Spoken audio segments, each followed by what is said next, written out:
प्रधानमंत्री आवास योजना हो गया, किसी दिव्यांग भाई को पेंशन हो गया, सुकन्या योजना हो गया जो बेटी की शादी पे है, सरकार दे रही है, आप जमा करते हैं 14 बरस में 14,000 आपको मिलता है। 21 साल होने पर वही 14 बरस के बाद 1,56,000 आप जमा किए 14,000 और वो 14 बार में हर साल 1,000 मिला, कितना आपको एक मुश्त 1,56,000। तो इस तरह की जो योजनाएं हैं इसको गरीब कल्याण की योजना कहते हैं। और चौथा होता है राष्ट्र सम्मान, राष्ट्र की सुरक्षा, देश की सीमा सुरक्षित रहे, हमारे राष्ट्र का सम्मान बढ़े, इसकी चिंता भी सरकार को करनी होती है ताकि दुनिया में हमारी प्रतिष्ठा बनी रहे। आप लोगों को एहसास हो रहा होगा, टेलीविज़न देखते होंगे, अखबार पढ़ते होंगे, सोशल मीडिया का ज़माना है।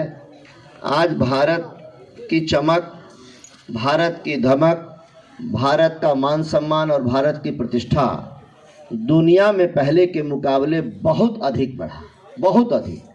पहले क्या था, पहले दुनिया के लोग जुटते थे, सम्मेलन कोई होता था तो भारत पीछे बैठता था नीचे, दुनिया के लोग भाषण देते थे, शिक्षा देते थे, बोलते थे, भारत के लोग सुनते थे। यहाँ के प्रधानमंत्री जाएं या कोई और प्रतिनिधि जाए तो भारत सुनता था, दुनिया बोलती थी। आज क्या स्थिति है, आज भारत बोलता है और दुनिया सुनती है।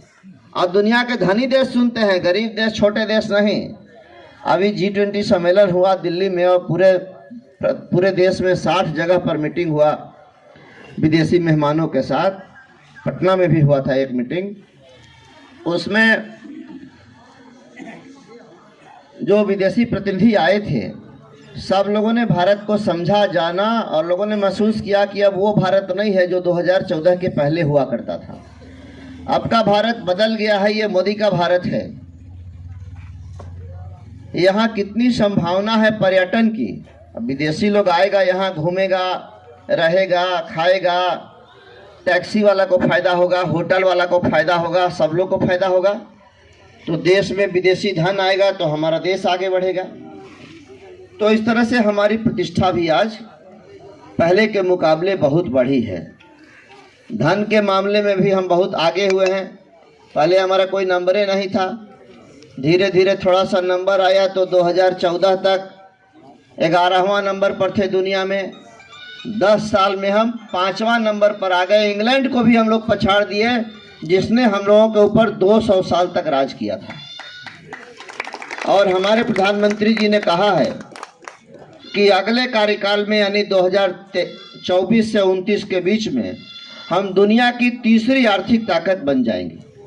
और दूसरी बात उन्होंने एक और कहा है कि यह आज़ादी का 75वां वर्ष चल रहा है, जब 100वां वर्ष में हम लोग जाएंगे 2047 तक, तब तक हम फिर से अपना वो स्थान पा लेंगे जो हमारी पहचान थी। हमारी क्या पहचान थी? धन के मामले में भारत को सोने की चिड़िया कहा जाता था, यानी हम वहाँ पहुँच जाएंगे जो हमारी पुरानी पहचान थी। धन के मामले में हम नंबर 1 पर होंगे और ज्ञान के मामले में फिर से विश्व गुरु का दर्जा हम प्राप्त कर लेंगे। ये हमारे मोदी जी की सोच है और उसके लिए वो रात दिन प्रयासरत हैं। इसके लिए आत्मनिर्भर भारत भी होना जरूरी है। भारत का आत्मनिर्भर होना जरूरी है। भारत को किसी के ऊपर निर्भर होना, तब तक हम विश्व गुरु नहीं बन सकते, हम सोने की चिड़िया नहीं कहला सकते। इसके लिए प्रयास उन्होंने शुरू किया। अभी आप लोगों को बताएंगे क्या प्रयास शुरू किया। तो इस तरह से एक वो सरकार है मोदी जी की जो गरीबों की सरकार है, गरीबों के द्वारा बनाई गई सरकार है और गरीबों के लिए वो सरकार है।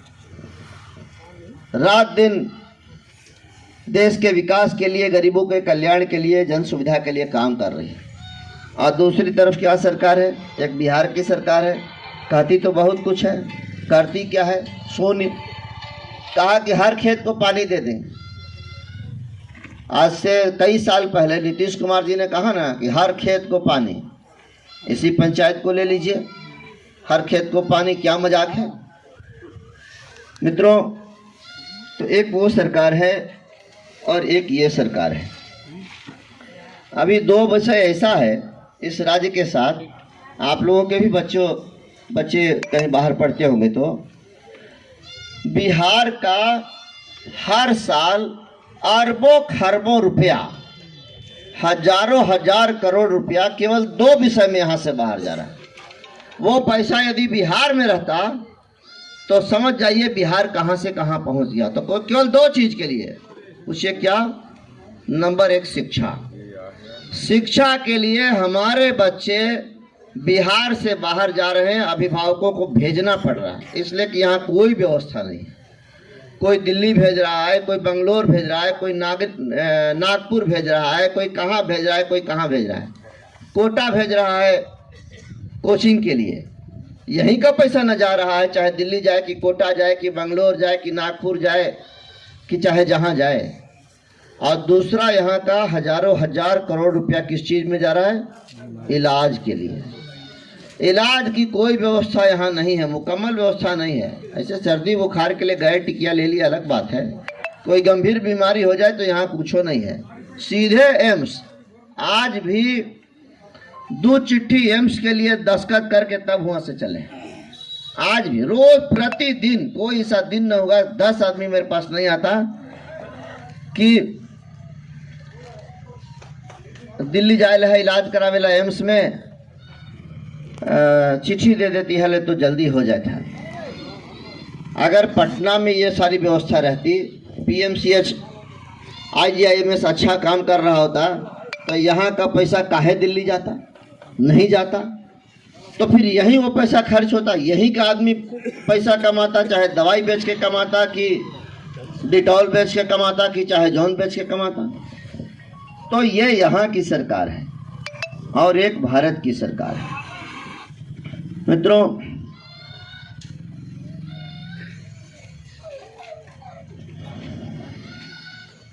विकास की बात करें या जन सुविधा की बात करें तो एक उदाहरण देकर आप लोगों को बताना चाहूँगा कि अटल जी जब प्रधानमंत्री थे, 98 से लेकर 2004 तक अटल जी प्रधानमंत्री रहे इस देश के। उस समय 98 से 99 तक हम एमपी थे आप लोगों के आशीर्वाद से पहली बार, और 2000 से लेकर 2005 तक हम आप ही लोगों के आशीर्वाद से, यहीं से हम विधायक भी थे। राम सेवक जी ने जोड़ाया, विधायक के टाइम में ये किए, हमको तो यादों नहीं है, जुड़ा रहे। जब हम यहाँ से विधायक बने, आप लोगों ने बनाया, तो क्या था इस रफीगंज विधानसभा का हाल? यहाँ का हाल ये था कि जिनके मामा श्री यहाँ के मुख्यमंत्री भी हुए बिहार के, और 1952 से लेकर 1989 तक 7 बार लगातार सांसद रहे, अपने वित्त राज्य मंत्री भी रहे, 3 बार विधायक हुए, 80, 85, 90। वित्त राज्य मंत्री, बहुत पावरफुल मिनिस्टर। लेकिन हाल रफीगंज विधानसभा का क्या था? एक रोड था मदनपुर में पिरथू, जो पक्की के नाम पर पक्की था, और एक वाव कहाँ था ना, हैं ना विशंभरपुर। बस हो गया खत्म। मंटू जी के गांव जब तक चुनाव लड़े, इलेक्शन एजेंट मंटू जी के गांव के ही वकील साहब रहे, लेकिन इंद्राड़ कैसे जाते थे? गोड़ घसीटते।